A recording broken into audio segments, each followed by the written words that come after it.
Friends, welcome to Bhumika's kitchen. ನಾನು ನಿಮ್ಮ ಭೂಮಿಕಾ ಸುದರ್ಶನ್. ಎಲ್ಲರೂ ಹೇಗಿದ್ದೀರಾ? ಎಲ್ಲರೂ ಚೆನ್ನಾಗಿದ್ದೀರಾ ಅಂತ ಭಾವಿಸ್ತಾ ಇವತ್ತು ಹೆಲ್ತಿ ಆಗಿರುವಂಥ ಒಂದು ರೆಸಿಪಿನ ಹೇಳ್ಕೊಡ್ತಾ ಇದ್ದೀನಿ. ಕಡಲೆಕಾಳು, ಹೆಸರು ಕಾಳನ್ನ ಮೊಳಕೆ ಕಟ್ಟಿ ಅದ್ರ ಜೊತೆಗೆ ಸ್ವಲ್ಪ ಸೊಪ್ಪು, ದಂಟಿನ ಸೊಪ್ಪನ್ನ ಸೇರಿಸಿ ಇವತ್ತು ಪಲ್ಯ ಮಾಡ್ತಾ ಇರೋದ್ರಿಂದ ತುಂಬಾ ಹೆಲ್ತಿ ರೆಸಿಪಿ ಅಂತ ಅನ್ಬೋದು. ಪ್ರೋಟೀನ್ ರಿಚ್ ಆಗಿರುತ್ತೆ ಮೊಳಕೆ ಕಟ್ಟಿರೋದ್ರಿಂದ. ಈ ರೆಸಿಪಿ ಮಾಡೋದು ಹೇಗೆ ಅಂತ ನೋಡ್ಕೊಳ್ಳೋಣ ಬನ್ನಿ.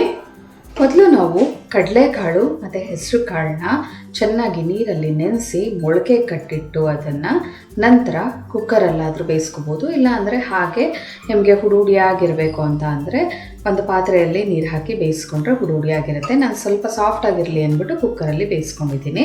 ಈ ಥರ ಸಾಫ್ಟಾಗಿ ಬೆಂದಿದೆ. ಇದನ್ನು ಒಂದು ಪಕ್ಕ ಎತ್ತಿಟ್ಕೊಳ್ತೀನಿ. ಸ್ಟವ್ ಆನ್ ಮಾಡಿಕೊಂಡು ಒಂದು ದಪ್ಪ ತಳ ಇರೋವಂಥ ಪಾತ್ರೆಯಲ್ಲಿ 2 ಟೇಬಲ್ ಸ್ಪೂನ್ ಎಣ್ಣೆ ಹಾಕಿದ್ದೀನಿ. ಎಣ್ಣೆ ಒಂಚೂರು ಚೆನ್ನಾಗಿ ಬಿಸಿ ಆಗ್ತಿದೆ. ಹಾಗೆ ಸಾಸಿವೆ, ಕಡಲೆಬೇಳೆ ಎರಡು ಸ್ವಲ್ಪ ಹಾಕ್ಕೊಂಡು ಅದನ್ನು ಫ್ರೈ ಮಾಡ್ಕೊಳ್ತೀನಿ.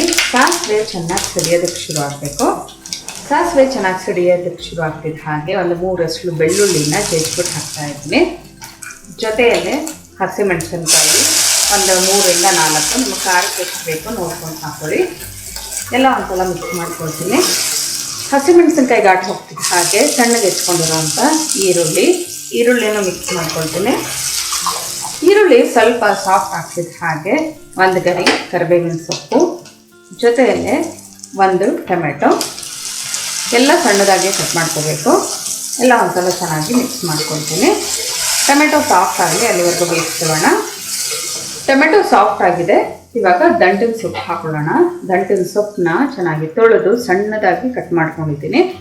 1 ಕಟ್ಟು, ಚಿಕ್ಕ ಕಟ್ಟು 1 ಕಟ್ ಹಾಕೊಳ್ತಾ ಇದ್ದೀನಿ. ಹಿಡಿ ಲೆಕ್ಕ ಅಂತ ಅಂದರೆ 2 ಹಿಡಿ ಬರುತ್ತೆ. ಕಾಳಿಗೂ ಉಪ್ಪು ಹಾಕಿ ಬೇಯಿಸ್ಕೊಂಡಿದ್ದೀನಿ. ಇದಕ್ಕೆ ಸೊಪ್ಪಿಗೆ ಎಷ್ಟು ಬೇಕೋ ಅಷ್ಟು ಉಪ್ಪು ಹಾಕ್ಕೊಂಡು ಒಂದು ಸಲ ಎಲ್ಲ ಚೆನ್ನಾಗಿ ಮಿಕ್ಸ್ ಮಾಡ್ಕೊಳ್ತೀನಿ. ಹೈ ಫ್ಲೇಮಲ್ಲೇ ಎಲ್ಲ ಮಿಕ್ಸ್ ಮಾಡ್ಕೊಳ್ತೀನಿ. ಬೇಯೋದಕ್ಕೆ ಒಂದು ಸ್ವಲ್ಪ ನೀರು ಹಾಕೊಳ್ಳೋಣ. ಹೈ ಫ್ಲೇಮಲ್ಲಿ 1 ನಿಮಿಷ ಹಿಂಗೆ ಫ್ರೈ ಮಾಡ್ಕೊಳ್ತಿದ್ದೆ. ಹಾಗೆ ನಾನು ಎಷ್ಟು ಸೊಪ್ಪು ಹಾಕ್ಕೊಂಡಿದ್ದೆ ನೋಡಿ, ಇವಾಗ ಎಷ್ಟು ಕಮ್ಮಿ ಆಗಿದೆ.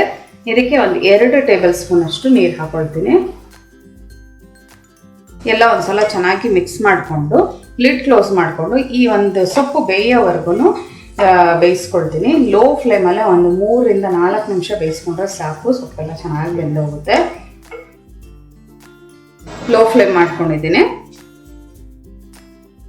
ಸೊಪ್ಪು ಸಾಫ್ಟಾಗಿ ಬೇಯೋವರೆಗೂ ಲಿಡ್ ಕ್ಲೋಸ್ ಮಾಡಿಕೊಂಡು ಲೋ ಫ್ಲೇಮಲ್ಲೇ ಬೇಯಿಸ್ಕೊಂಡಿದ್ದೀನಿ. ಮುಟ್ಟಿದ್ರೇ ಗೊತ್ತಾಗ್ತಾ ಇದೆ ಸ್ಪ್ಯಾಚುಲಾದಲ್ಲಿ ಸಾಫ್ಟಾಗಿ ಬೆಂದಿದೆ ಅಂತ. ಇವಾಗ ನಾನು ಆವಾಗಲೇ ತೋರಿಸಿದ್ನಲ್ಲ ಕಡಲೆಕಾಳು, ಹೆಸರು ಕಾಳು, ಅದನ್ನು ಹಾಕ್ಕೊಡ್ತಾ ಇದ್ದೀನಿ. ನನಗೆ ಸ್ವಲ್ಪ ಸಾಫ್ಟಾಗಿರಬೇಕು ಅಂತ ಕುಕ್ಕರಲ್ಲಿ ಕೂಗಿಸ್ಕೊಂಡಿದ್ದೀನಿ.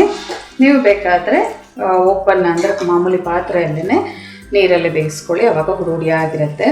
1 ಟೇಬಲ್ ಸ್ಪೂನಷ್ಟು ಹಸಿ ತೆಂಗಿನ ತುರಿ, ಕೊತ್ತಂಬರಿ ಸೊಪ್ಪು ಸಣ್ಣ ಕಟ್ ಮಾಡ್ಕೊಂಡಿರೋದು ಸ್ವಲ್ಪ ಎಲ್ಲ ಹಾಕ್ಕೊಂಡು ಕ್ಲೀನಾಗಿ ಮಿಕ್ಸ್ ಮಾಡ್ಕೊಳ್ತೀನಿ. ಇಲ್ಲಿ ನಾನು 1/4 ಕಪ್ಗೂ ಸ್ವಲ್ಪ ಕಮ್ಮಿ ಕಡಲೆಕಾಳು, ಜೊತೆಗೆ 1/4 ಕಪ್ಪು ಹೆಸರು ಕಾಳು ಇವೆರಡನ್ನು ನೀರಲ್ಲಿ ನೆನೆಸ್ಕೊಂಡಿದ್ದೆ. ನೋಡಿ ಎಲ್ಲ ಚೆನ್ನಾಗಿ ಮಿಕ್ಸ್ ಮಾಡ್ಕೊಳ್ತೀನಿ. ಒಂದು 2 ನಿಮಿಷ ಇದನ್ನು ಹೀಗೆ ಬೇಯಿಸ್ಕೊಳ್ಳೋಣ. ಕಾಳಿಗೂ ಕೂಡ ಉಪ್ಪು ಖಾರ ಎಲ್ಲ ಚೆನ್ನಾಗಿ ಹಿಡೀಲಿ. 2 ನಿಮಿಷ ಮೀಡಿಯಮ್ ಟು ಹೈ ಫ್ಲೇಮಲ್ಲೇ ಮಿಕ್ಸ್ ಮಾಡ್ಕೊಳ್ತಾ ಬಿಸಿ ಮಾಡ್ಕೊಂಡಿದ್ದೀನಿ. ನೋಡಿ ಎಲ್ಲ ಈ ಥರ ಹೊಂದ್ಕೊಂಡಂಗಾಗಿದೆ. ಸ್ಟವ್ ಆಫ್ ಮಾಡ್ತಾ ಇದ್ದೀನಿ. ಸರ್ವ್ ಮಾಡೋದಕ್ಕೆ ಬಿಸಿ ಕಡಲೆಕಾಳು, ಹೆಸರು ಕಾಳು ಉಪಯೋಗಿಸ್ಕೊಂಡಿರೋ ಅಂಥ ದಂಟಿನ ಸೊಪ್ಪಿನ ಪಲ್ಯ ರೆಡಿ ಆಯಿತು. ಚಪಾತಿ, ಅಕ್ಕಿ ರೊಟ್ಟಿ, ಜೋಳದ ರೊಟ್ಟಿಗಂತೂ ಒಳ್ಳೆ ಕಾಂಬಿನೇಷನು. ಊಟದಲ್ಲಿ ಸೈಡ್ ಡಿಶ್ ಥರ ಬೇಕಾದರೂ ನೀವು ಬಳಸ್ಕೋಬೋದು. ಇವತ್ತಿನ ಈ ಸಿಂಪಲ್ ರೆಸಿಪಿ ನಿಮ್ಗೆ ಇಷ್ಟ ಆಗಿದೆ ಅಂದ್ಕೊಂಡಿದ್ದೀನಿ. ಇವತ್ತಿನ ಈ ಸಿಂಪಲ್ ರೆಸಿಪಿ ನಿಮ್ಗೆ ಇಷ್ಟ ಆಗಿದ್ರೆ ಲೈಕ್ ಮಾಡಿ, ಶೇರ್ ಮಾಡಿ. ಯಾರೆಲ್ಲ ಇನ್ನೂ ಭೂಮಿಕಾಸ್ ಕಿಚನ್ಗೆ ಸಬ್ಸ್ಕ್ರೈಬ್ ಆಗಿಲ್ಲ ದಯವಿಟ್ಟು ಸಬ್ಸ್ಕ್ರೈಬ್ ಆಗಿ. Thanks for watching.